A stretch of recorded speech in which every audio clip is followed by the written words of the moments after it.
Welcome to A Poor Millionaire. My name is Curtis, and this is 10 Reasons Why I'm Poor. This is episode number 8. And this is a tough one. This is the one that I've been looking forward to because this is the one I've kind of violated in the past year. Alright, this is a major one that is the hardest. It's the hardest one to do, guys, and you're going to have the hardest time with this. And most people have the hardest time with this because this is, reason number 8 is buying things you can't afford. Yes. And I've always bought, when I started out in life, I bought that fancy car. I did it. And then I bought another fancy car, and I just couldn't help myself. Had to have the nicest car I could possibly afford. And it sucked me dry, guys. It sucked all of my money. And I worked. It forced me to work almost 2 jobs just so I can afford a car. And that's it. That's all I could afford was that stupid car. And what did it get me? It got me nothing, you know? But that's what I did. I went from one sports car to the next sports car. I've owned it all. Trans Am, just all the way up the list. And how did I do the transgression this time? I love yachts. I love yachting. I love going to the lake. It is my hobby. It is my favorite pastime. I love everything about it. I love the sunsets. I love all the people there. I love going there. I love all my friends out there at the lake. I have a slip. I had a boat that was perfect. It was absolutely flawless. I owned it outright, and all I had to do was pay the slip payment, and I had to pay the mechanic to fix it. And then if I had extra money, I could fix it up.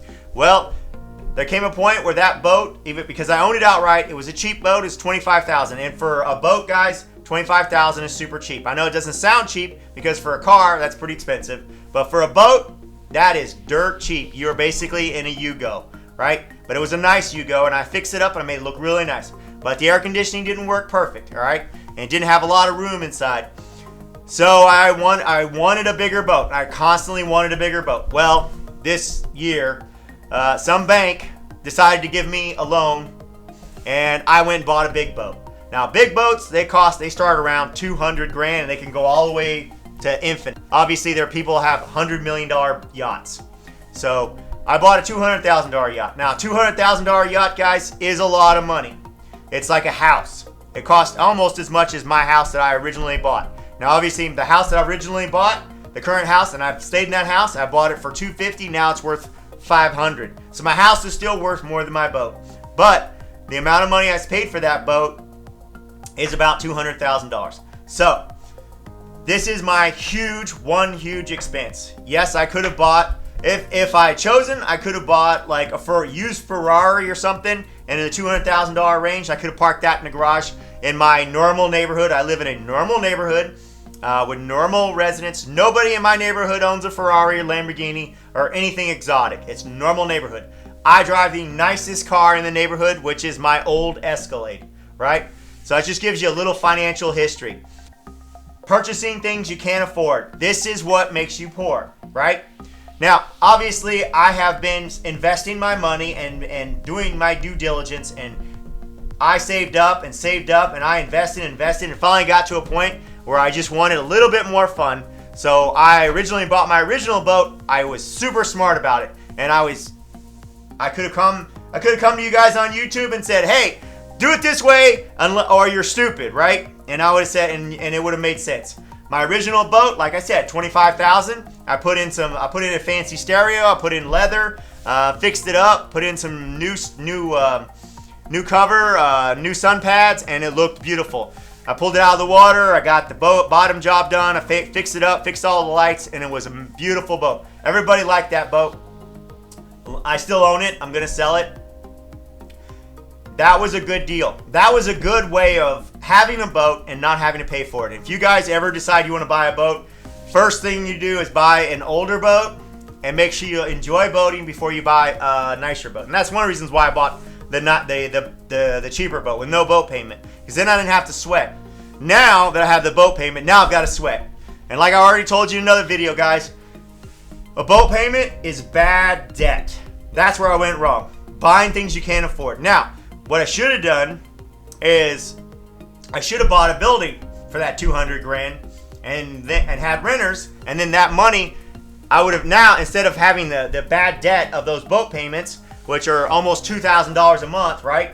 I would have rental income. So not only would I be not paying the $2,000 a month for boat, I have rental income coming in of, let's say, $1,000 or $500, whatever the difference is between after you minus off insurance, taxes, and the loan and mortgage I got on the boat, right? So I'd have some sort of money. So I would be $2,500 more richer today, at least $2,500 more richer, at least that much, if I hadn't bought the boat. So that boat is costing me the opportunity cost of a building. Plus, remember, the boat is not going up in value. If I had bought a building, the building would be going up in value. So this is a mistake that I made. Now, would I made this mistake again? Probably so, because I love my boat. All right, so, but at the same time, though, I'm not going to make any more mistakes like this. I'm not going to go buy a Ferrari. I'm not going to go buy a house I can't afford. I'm not going to keep on buying things that I cannot afford. What I'm going to do now is I'm going to go to work and make sure I can afford. And that's what part of my thinking, how I talk myself into it. How you talk yourself into a yacht is it's going to motivate me to get off my rear end and make some money. And believe me, it is when you get that monthly payment of $2,000 with insurance and all the other stuff, that's motivation, guys. That's big motivation. I've never in my life had a luxury item that costs as much as that boat does. So I am motivated. So in one sense, in that sense, it's a good thing, because now it's time to make some money. And I need to get off my butt and apply myself and start building my real estate assets and make even more money so I can pay for it. How can you be a poor millionaire and have a $200,000 boat? Well, once again, I am the poorest guy I know. Out on the lake, there's lots of other millionaires who are much richer than I am. They have a nice yacht. They've got $1 million yacht, or they've got a $500,000 yacht. They've got a $1 million house. They're driving. They have one of my buddies has a Ferrari, Range Rover. He's got a $250,000 yacht. I'm sure he's got a $2 million house. He's got it all. Can't afford doesn't mean that it doesn't mean that it's actually above and beyond what you can actually afford. What I mean by can't afford is buying things you can't afford is buying something that puts you in a financial strain. All right? And I bought something that puts me in a financial strain. So I made a mistake. All right? And then the other thing is I allowed my credit cards to itch up. Right? And part of the reason why I allowed them to itch up is because when you buy a boat, the boat needs stuff, right?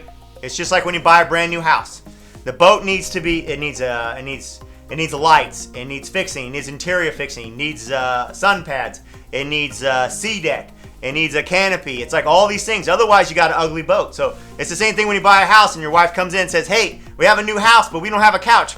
Honey, we have to have a couch, right? And you're like, well, we don't need a couch. We just spent all this money on this house. Nope, you're going to get a couch, right? Same thing.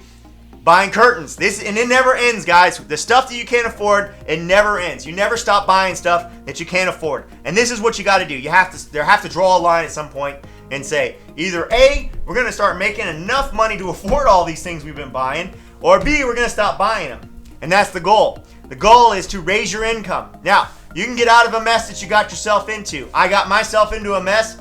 But see, I know I can get myself out of the mess. I know I can make more money. I just got to start doing all the things on my list to apply myself so where I can afford that boat.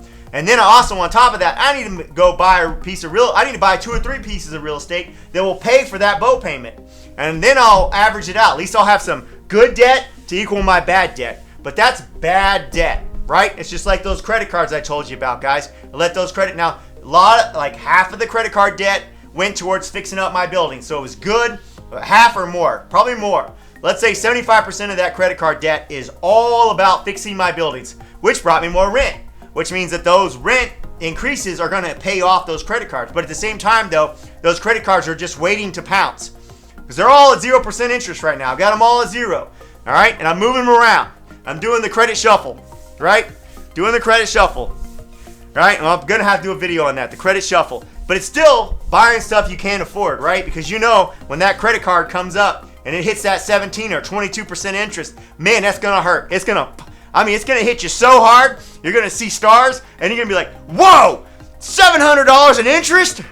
Out the door, right? And it's going to be massive, okay? Just massive amounts of interest. And that's when you start getting into trouble. that's where a business goes under, or that's where a person goes under. A person goes under when they can't afford to pay their bills. And if you let your debts and your interest payments, they mount up, and then you have a financial catastrophe or a financial mishap, that's when you're weak. See, whenever I took on that financial debt, it was weakening me a little bit. When I took that boat financial debt, it weakened me. It weakened my financial situation and my financial. Now, how strong I was. Because now I can't tolerate as much of, if let's say 20% or 30% of my houses go empty for some strange, weird reason, right? I can't tolerate that at this point. I have to keep a high rental rate in order to pay my high bills. All right, I'm not financially fit. What I've got to do is expand make more money so I can make absolutely sure that my financial health is as good as it can be. And I got to pay off those credit cards. That way I have those credit cards ready in case there's a financial catastrophe. A roof falls off of a house and I've got to go fix it. I can whip out a credit card and immediately start getting things done. I got a plumbing issue. I need to tear up a backhoe, rip up concrete. Whatever I can do, I've got a credit card waiting to go to do that, and I don't have to worry about it. And also, I can get that 0% interest, because you do not want to pay bad interest on credit cards, and obviously, you don't really want to pay bad interest on a big old fancy boat. But I know how people are, guys, and I have suffered, and I am paying my penance. All right, my penance for my fancy boat, right? But you know, sometimes in life, sometimes you have a baby in life. I know I'm putting this in the same thing as a baby, but you know how it works, right? It's just something you really want, and you know it's wrong, and you did it anyway. But now you've got to pay for it. But first you need to admit that this is a problem. That boat is an issue in my finances. It is a sucker punch. It is a punch to the stomach, and I have to do something to make sure that boat doesn't negatively affect my finances, by making sure I've got plenty of money to pay for it, making sure that my health, lowering all my other expenses. One of the things I'm probably going to do is I'm going to pay off the Escalade so that payment goes to zero. That's $1,000 a month. So that instantly strengthens my financial condition, because now I know whatever my finances are a month, they're going to be $1,000 cheaper, and that $1,000 is going to go towards the boat. And then all I've got to do is go out there and find an investment where I'm making $1,000 more and get my credit cards down, and suddenly my financial situation basically absorbs the boat. And that's the plan. Guys, back to the original thing. It's like I'm telling you, don't buy things you can't afford, but at the same time, I'm telling you, I've suffered from this as well. If you do buy something you can't afford, if you're currently sitting in that situation that I'm sitting in, where I bought something I can't afford, I bought several things I can't afford because obviously my credit cards are really high.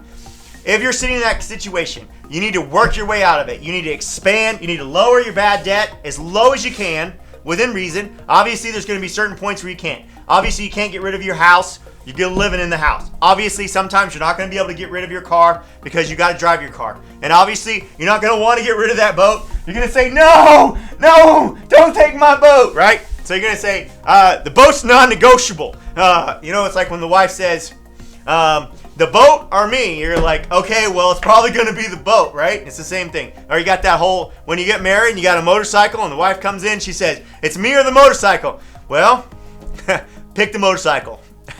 I'm just kidding, guys, but pick the motorcycle.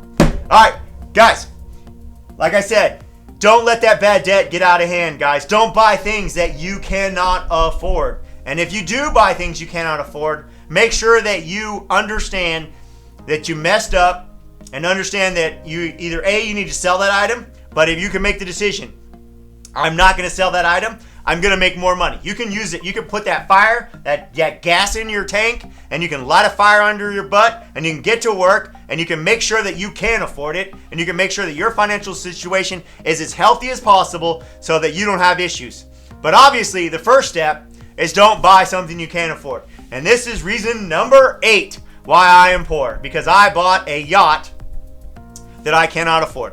Guys, I really appreciate you tuning in. I hope you learned from my mistakes, and I hope I learned from my mistakes, because when I bought that boat, I should have had more money to pay for it. And I should have been in zero debt. That's the other thing. I should have been in zero debt when I bought it, but it was too good a deal to pass up. Story for another day. So guys, thanks for tuning in. You need to press the like button. You need to subscribe. And you need to watch my next video. I really appreciate all the new subs, guys. I keep getting them in, and it's amazing. I love the growth of the channel. We just started here. It's a new channel, and I appreciate all the help. I appreciate the support. I appreciate all the comments below. Everybody here on YouTube is just amazing. It's a great community, and I'm proud to be a part of it. I really look forward to my next video, and I hope you do too. I'll see you in the next one.